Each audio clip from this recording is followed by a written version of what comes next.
Well, here we go. We haven't had a very good germination rate this year from our Cordyline seeds. However, we've got some, and there's a few here from some other trays that we've pulled out. Good set of roots on them. We're doing this in early August. I should probably have done this before now, but haven't had time. So there's your good size. So we're going to put them into quite a decent size pot. Look at that. There's the original seed there. Fantastic.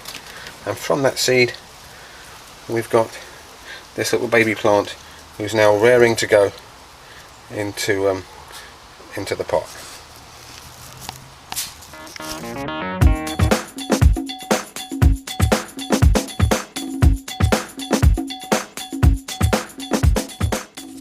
There you go.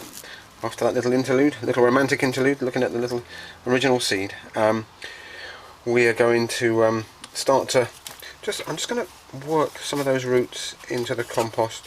Just prod them in so that all the roots are just near the surface. Okay, so they're kind of anchored into the bottom of the pot there, into that compost. And we're going to gradually put some compost around him.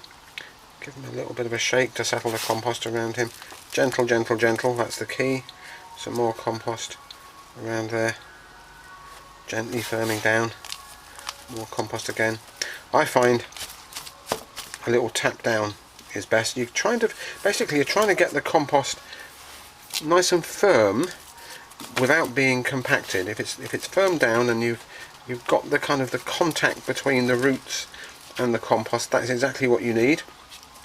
So the roots can make their way into the compost. So a little tap down, not too much, and certainly don't be pressing down too hard on here. You lightly press down for sure, and that, if I don't say so myself, is perfect. So he can go over there with his mates, and we'll put them outside and give them some water.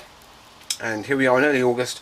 These guys can stay outside then through the late summer into the autumn, and we'll leave them outside and let them get light frosts, kind of ground frosts, maybe 0, -1 degree centigrade, anything colder than that, and we'll probably just pop them into the greenhouse or pop them back underneath this this cupboard area here, so they've got a little bit of protection. It's open sided here, so it does get some cold air. Oh, there, look, there's their big brothers. So these are the ones we did a year or two earlier. So now they've grown on to a good size. We've started selling these now through the school garden centre. And there's the mother there. There's the big Bertha, from whom we had the seeds last year. So that's the proud mother. She's given birth to, with a little bit of help from us and the pupils at the school, she's given birth to hundreds, many hundreds of baby palm trees. And I guess it would take, from a little seedling like we just potted up, to get that size, it's about, here in the UK, about 10-12 years. Yeah, that's about it. Maybe 13, but doesn't she look good and proud? Rightly so. And you're probably itching to have a look to the left, just to have a quick peep at my sunflowers. Will I let you? Oh, okay, there we are, look. How about that?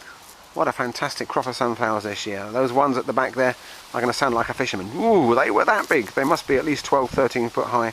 And we'll just have to, with this wind and a bit of rain coming in, make sure that they're staked and tied. So there we are, a bit of a Brucey bonus there. Good game with the old sunflowers at the end of our Cordyline propagation and potting video. I hope you enjoyed and got something out of it. Any questions? Let us know via YouTube. Thank you very much.